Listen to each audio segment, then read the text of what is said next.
Kajyo. Zikino nange kyembuuza buli lunaku kye neewunya. Kyokikola otya bw'otyo buli lunaku balabe bange nga nawe bw'olinga ababo nga n'oli atalina balabe lindamuko katono kubanga tomugenda kubafuna kaka.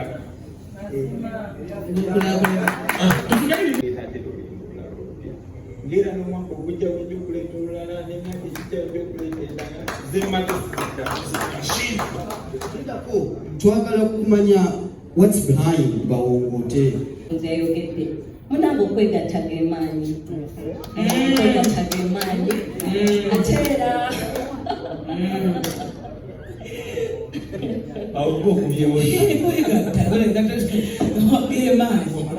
okwegatta gemaanyi ate David muganda wange mukwano gwange y'omu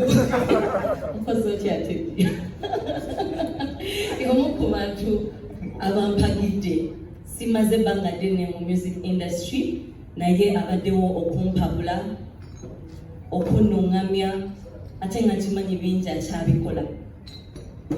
N'olwekyo mujje bulungi mujje sitera kwagala muviirako awo omukulu tukole omusajja asise okukumbya n'akola engalo ziriwa engalo zadde ziri lutalo ziriwa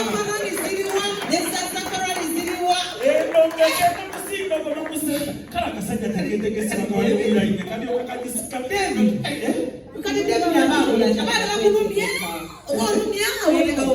omuntu nga mulungi teyeetaaga kwetegeka kuba olowooza oti nzijiki anti abadde pesi kikozerwa kubanga temutegedde entamba pesi otambulidde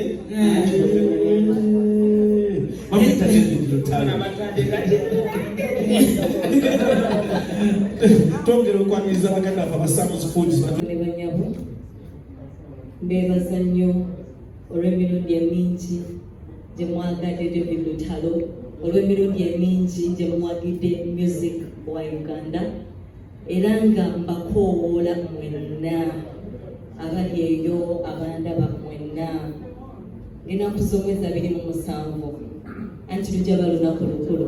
Simanyi bakati tugenda lutuuma lunaku ki simanyi. Lutalo dde. Era nga wali Lutalo dde. Wali David dde. Nkoowoola mwenna mujje mu bungi mujje mumuwagire. Kwongereza akatonotono ku nsonga